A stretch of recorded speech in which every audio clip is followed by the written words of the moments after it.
अस्सलाम वालेकुम। उम्मीद है आप लोग ठीक हैं, खैरियत से हैं। खुदा की ज़ात आप लोगों को अपने हिफ्ज़ व अमान में रखे। अल्लाह पाक इसी तरह आप लोगों को खुशियाँ देता रहे, सलामत रहें, खुश रहें, पाकिस्तान भी सलामत रहे। हमारी दुआएं जो हैं वो हमेशा की तरह आपके साथ हैं। मुझे ऑलवेज़ ये जो फ्रेश हवा है ना, इसमें बैठना, और ख़ास तौर पे धूप में, तो आपको पता है धुप्प ते असीं रल के इंजॉय करने होने हैं जब भी मुझे मौका मिलता है। तो मैं अभी सुबह सुबह जो है ना 9 बजे मेरी एक टाइम था, गाड़ी को जो साल बाद आपने वो हेल्थ के लिए लेके जाना होता, तो वहाँ से जल्दी फ़ारग हो गया। तो मैंने कहा रास्ते में किसी अच्छी जगह बैठ के वीलॉग करते हैं। तो मुझे बड़ा खूबसूरत लगा। ये आपको पीछे कश्तियाँ ही कश्तियाँ नज़र आ रही होंगी, ये देखें ज़रा आपको। ये पूरा जो एम्स्टर्डम है ना, वो पूरे का पूरा जो है ना वो पानी में है। आप जिधर भी जाएंगे आपको एम्स्टर्डम जो है वो पानी में नज़र आएगा। तो मैंने सोचा कि यहीं पे आपके बैठ से मुलाकात कर लेते हैं, यहीं पे वीलॉग भी हो जाएगा, और हवा भी बड़ी खूबसूरत चल रही है। गाड़ी मैंने बड़ी गलत जगह खड़ी की है, पाकिस्तानियों की तरह जो आदत है, लेकिन डबल इशारा लगा के मैंने कहा चलो देखते हैं यहाँ पे कोई, अगर तेरे को आ गया तो फिर जुर्माना है, देखो ना आया तो बचत हो जाएगी। बाकी अल्लाह खैर करेगा। गोरे वेख रहे ना मेरे लोग, क्या गलत जगह ते गड्डी खिला के कोई कम पा रहे हैं। बहरहाल सब्सक्राइब तो आप करते ही हैं, और जिन लोगों ने किया हुआ है वो बस बेल आइकन को प्रेस कर दें और अपनी राय का इजहार ज़रूर करें, ख़ास तौर पे इस खूबसूरत जगह के बारे में जिस जगह बैठकर मैं ये वीलॉग कर रहा हूँ। दोस्तों, सोशल मीडिया बड़ी कमाल की चीज़ है। यहाँ पर आपको पता है कि हर बंदे के अपने अपने स्टाइल हैं, हर बंदे की अपनी अपनी एक हवा तेज़ चल रही है, और स्टैंड भी मेरा जो है ना वो हिल जाता है, हालांकि उन्होंने थल्ले भी किया है। कल इकरारुल हसन से आजकल जो है ना वो यूथिये बड़े तंग हैं। हालांकि इकरारुल हसन कोई ऐसी बात नहीं कर रहा है, सिर्फ़ और सिर्फ वो एक सवाल करता है कि इमरान खान इसराइल के ख़िलाफ़ ट्वीट क्यों नहीं करता। अब तो अपनी उसने जो उसकी इसराइली जो उसकी सास थी उसके मरने पे भी ट्वीट कर दिया है, लेकिन इसराइल के ख़िलाफ़ ट्वीट क्यों नहीं करता।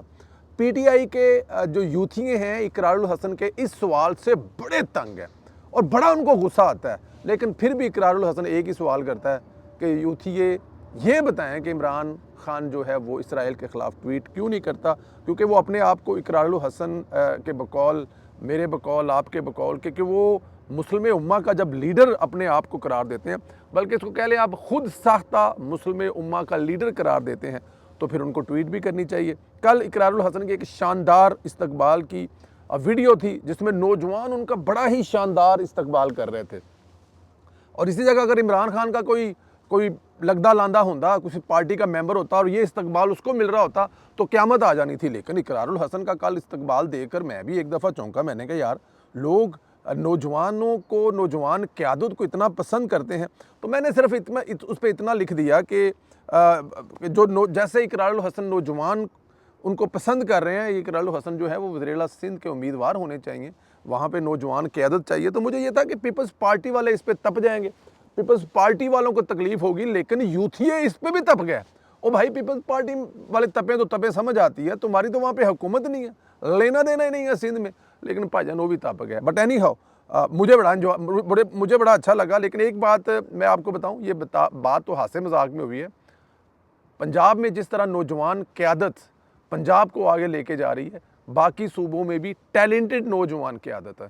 एक तो सुहेल अफरीदी वर्गे नहीं, जेड़े मेरा मतलब कि नॉन कस्टम पेड, जिनमें टैलेंट है, जो लोग असल मसले को समझते हैं, उनको आगे आना चाहिए। इधर इमरान रियाज को आदल राजल गंदा कर रहा है, बता रहा है कि इमरान रियाज कोई इनकलाबी नहीं है, अगर इनकलाबी है तो मेरे केस में गवाही दे। ये आदर राजा कह रहा है कि अगर ये इनकलाबी है तो आए मेरे केस में गवाही दे।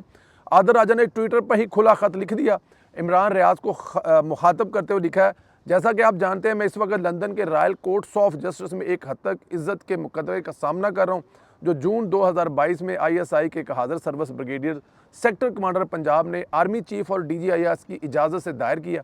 जैसा कि इसने खुद अदालत में तस्लीम किया है, इमरान भाई, ये सिर्फ मेरी ज़ाती जंग नहीं है, ये एक बहुत बड़ी जद्दोजहद का हिस्सा बन चुकी है। भगोड़ा कह रहा है कि इमरान रियाज, ये तुम्हारी जंग भी है।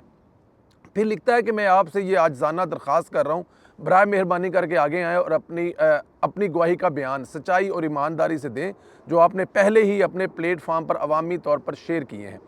अपने मसाइब और ज़िम्मेदार अफराद के बारे में ये गवाही मेरे कानूनी टीम के ज़रिए इलेक्ट्रॉनिक तौर पर अदालत में जमा करवाई जा सकती है। इस मरहले पर आपको ज़ाती तौर पर हाज़िर होने की ज़रूरत नहीं है। आप सिर्फ 4 दिन बाकी हैं जब तक मुझे अपनी अपील जमा करवानी है, वक्त बहुत कम है। इमरान भाई, ये गुजारिश नतीजा या मेरे पास नहीं है, ये हमारी मुश्तरका जद्दोजहद है। आज़ादी ज़ाहिर राय हर इस सहाफ़ी और पाकिस्तानी की इज़्ज़त के बारे में है जो धमकियों से खामोश से इनकार करता है। आपकी गवाही का बयान एक बार जमा होने के बाद मेरी अपील में ज़रूर मदद मिलेगी। मैं इस मौके पर एक बार फिर माज़रत करना चाहता हूँ, अगर आप मेरी माजी की रिपोर्टिंग ने आपको कोई तकलीफ़ या गलती मेरी किसी कोई गलत फ़हमी जिससे आपको तकलीफ़ हुई हो, मैं यकीन दिलाता हूँ मेरा कभी भी इरादा नहीं था कि हमारे दरमियान कभी कोई इख्तिलाफ़ात हों। इमरान रियाज़ भी उससे बड़ा नौसरबाज़ है, मतलब उससे भी बड़ा नौसरबाज़ है। वो लिखता है कि आपने माफ़ी मांगी, मैंने दिल से आपको माफ़ कर दिया। आइंदा उम्मीद करूँगा कि आप माजी की तरह मेरे या मेरी फैमिली के हवाले से गलत इन्फॉर्मेशन शेयर नहीं करेंगे। चंद चीज़ें रिकॉर्ड पर रख लें। आपका केस हद के इज़्ज़त का इनफरादी केस है जो 2 अशख़ास के दरमियान है। इस पूरे केस में मैं इस शख्स आपकी जिन खबरों को चैलेंज किया है, इनमें से एक भी खबर मुझसे मंसूब नहीं है। नंबर 3, आप इन खबरों को सच साबित करने के लिए मेरे पास कोई सबूत नहीं है, वरना मैं आपको ज़रूर मदद फराहम करता। सबूत पेश न कर पाने की वजह से ही आपके ख़िलाफ़ पहला फ़ैसला आया है। नंबर 4, ये केस इंसानी हकूक़, फ़ौज की सियासत में मुदाखलत, एजेंसियों की कार्रवाइयों के ख़िलाफ़ नहीं, बल्कि इन खबरों पर है जिन्हें बदकिस्मती से आप अदालत में साबित न कर सके। हत्ता कि शहजाद अकबर और दीगर सहाफ़ी भी वहाँ पे बेबस नज़र आए। नंबर 5, इन तमाम चीज़ों और माजी की तस्हीह के बावजूद मैंने ये सारा केस यहाँ बरतानिया में बेहतरीन वकला से शेयर किया, जिन्होंने चंद चीज़ें मेरे सामने रखी। आपकी अपील का स्कोप इस केस में नहायत महदूद है। मेरी गवाही इस केस में इनरेलीवेंट है। अगर मैं गवाही दूं तब भी ये केस आप 100% हारेंगे और आपको मेरी गवाही से कोई फ़ायदा नहीं होगा। लड़ पै जे आपस में बकौल चट्ठे दे मिठे दे, जो कहता मैं इन्हां दे बारे कहना नहीं, लेकिन ये लड़ पै जे। इनका असल मकसद हर चीज़ से पैसे कमाना है।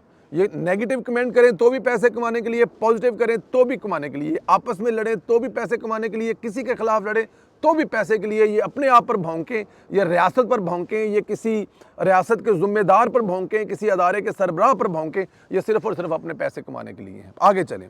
इधर हुकूमत ने ऐलान किया पासपोर्ट के हवाले से कुछ तब्दीलियाँ पर महकमा इमिग्रेशन एंड पासपोर्ट की जानब से वजाहती जो है बयान जारी करते हुए नए पासपोर्ट में अब वालिद के साथ वालदा का भी नाम दर्ज होगा, जिसमें जदीद सिक्योरिटी फीचर भी शामिल किया गया है।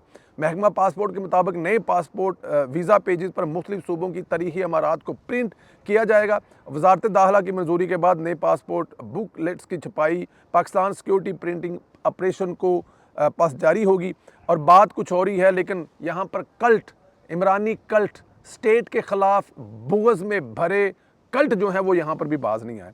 अहमद जुलाब नामी एक जाली शायर है, उसने इस पासपोर्ट के नोट को ट्वीट करके लिखा, जो भी कर लें, जो भी पासपोर्ट का रंग रूप बना दें, रहना इसने फिर भी बदतरीन पासपोर्ट है। अब अंदाज़ा करें कि ये कल्ट किस हद तक चले गए, और कल को इस बेहुदा इंसान को ट्रैवल करना पड़ेगा तो फिर ये इसी लाइन में लग के इसी पासपोर्ट पर दुनिया भर में ट्रैवल करेगा।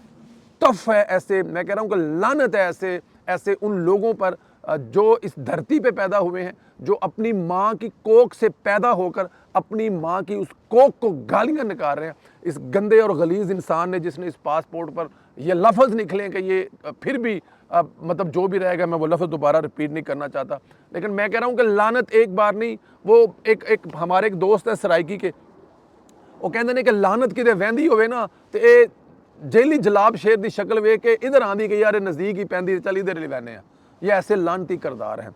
अच्छा जी, वज़ीर आला पंजाब मरियम नवाज शरीफ अपना छत अपना घर प्रोजेक्ट के तहत 1 लाख घरों का हदफ हासिल होने पर हज़ारे तशक्कुर किया है और मनसूबे की टीम को शाबाश दी है।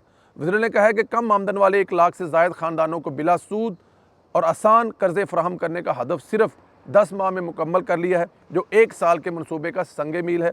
अब तक 1,835 ख़ानदानों को 1 अरब और 20 लाख का कर्ज जो है वो किया जा चुका है, जिनमें से 22,305 मुकम्मल आबाद हो चुके हैं, जबकि 64,190 घर तकमील के आखिरी मराहल में हैं। मरियम नवाज ने कहा कि अपनी छत अपना घर प्रोजेक्ट ने हाउसिंग शोबे में नई तारीख रकम की है। गरीब आदमी के लिए घर का ख्वाब नवाज ने देखा और इस ख्वाब को पूरा करने की तौफीक अल्लाह ताला की ज़ात ने हमें दी। उन्होंने मज़ीद कहा कि 10 माह में शफाफ अंदाज में 1 लाख कर्ज़ों का जरा एक काबिल तकलीद मिसाल है। वज़ीर ने ऐलान किया कि आइंदा 5 सालों के लिए 5 लाख घरों का हदफ हासिल करने का अज़म गैर मुतनज़्ज़ल है। मरीम नवाज़ शरीफ के मुताबिक इस मनसूबे ने पहली बार आम इंसान को ये एहसास दिलाया है कि रियासत माँ की तरह अपने लोगों का ख्याल रखती है, और ये मरीम नवाज़ ने साबित किया है। ये मतलब प्रैक्टिकली किया है, ये जलसों में नारों से तकरीर करते हुए, कोई डैम, कोई घर, कोई पता नहीं क्या क्या नहीं, प्रैक्टिकली ये साबित किया है और प्रैक्टिकली मरीम नवाज़ ने डिलीवर किया है। वज़ीर-ए-आज़म शहबाज शरीफ का रोशन मैशत बिजली का पैकेज ऐलान। इधर वज़ीर-ए-आज़म शहबाज शरीफ ने मुल्की सनत और ज़राअत की तरक्की के लिए रोशन मैशत बिजली पैकेज का ऐलान कर दिया है। ये ऐलान सनती व ज़री शोबे के माहरीन और कारोबारी बरदरी के वफ़द से मुलाकात के दौरान किया गया। वज़ीर-ए-आज़म ने नवंबर 2025 से अक्टूबर 2028 तक सनतों और किसानों को रियायती नरखों पर अज़ाफ़ी बिजली फ़राहम की जाएगी। सनती शोबे को 22 रुपये 98 पैसे फ़ी यूनिट, जबकि ज़रई शोबे को भी यही रियायत दी जाएगी।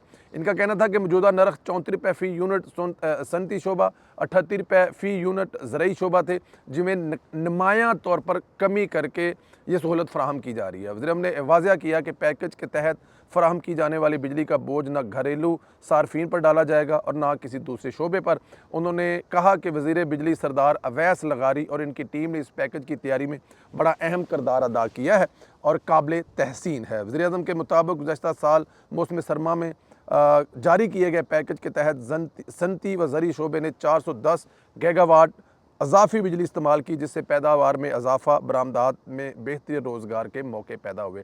देखें, हुकूमत जो है वो अब देखें, ये 38 से जब 22 रुपये किया है तो ये 16 रुपये की जो कमी है। अब ये जो किसान है सनती, चले किसानों वाली साइड पे हाल है, जिनको बड़ी तकलीफ़ है किसानों की, मैं उनसे सवाल करता हूँ, जो आटे का, जो जो गंदम का, जो चावल का जो रेट है वो अगर कम हुआ है तो यहाँ से जो उनकी कॉस्ट है वो भी तो कम हो रही है। ये जो पानी का सारा दारोमदार है पंजाब में, दरियाओं के और नहरों के अलावा, वो किस चीज़ पे है? वो आपके डीज़ल पे है, आपके बिजली पर है। तो अब बिजली सस्ती मिलेगी, यूनिट सस्ता मिलेगा, तो खुद ब खुद कॉस्ट में कमी आएगी। और इस इंशाअल्लाह ताला मैं आपको एक बात और भी बताऊँ, इस दफ़ा किसान भी खुशहाल होगा। और ये जो आ रहा है ना, फसल आ रही है चावल की और उसके बाद गंदम की, इंशाअल्लाह ताला पिछले साल के तमाम वो जो हुकूमत के ख़िलाफ़ एलिगेशन लगते हैं वो धुल जाएंगे। इस वक्त चावल की फसल का रेट बहुत अच्छा है, और वो अगर गांव में रहने वाले लोग हैं तो आप समझ सकते हैं कि जो चढ़ाई जिन्हों कहते हैं कि झाड़ जिन्हों कहते हैं वो भी बहुत अच्छा है। नॉर्मल जो 35-40 एकड़ फ़ी मन होती है वो 45 से 50 तक पहुंच गई है। और इसी तरह इंशाअल्लाह ताला गंदम का भी अच्छा होगा। ठेकेदार भी खुश, ज़मींदार भी खुश, और फिर जो हुकूमत पैकेज दे रही है, जो पंजाब हुकूमत कार्ड दे रही है, जो किसान कार्ड दे रही है, खाद, बीज और वो तमाम चीज़ें मिलकर इंशाअल्लाह ताला आप देखेंगे कि इस साल किसान खुश होने वाला है, और किसान इतना खुश होगा कि वो नारे लगाने वाला है कि मरियम दे नारे बजनगे। अपना ख्याल रखें, इजाज़त दें, इंशाअल्लाह अगले वीडियो में फिर मुलाकात होगी। अपनी राय का इजहार ज़रूर करें। इंशाअल्लाह इसी तरह आप लोगों से जो मुलाकात का सिलसिला है वो जारी रहेगा। बहुत शुक्रिया, खुदा हाफिज़।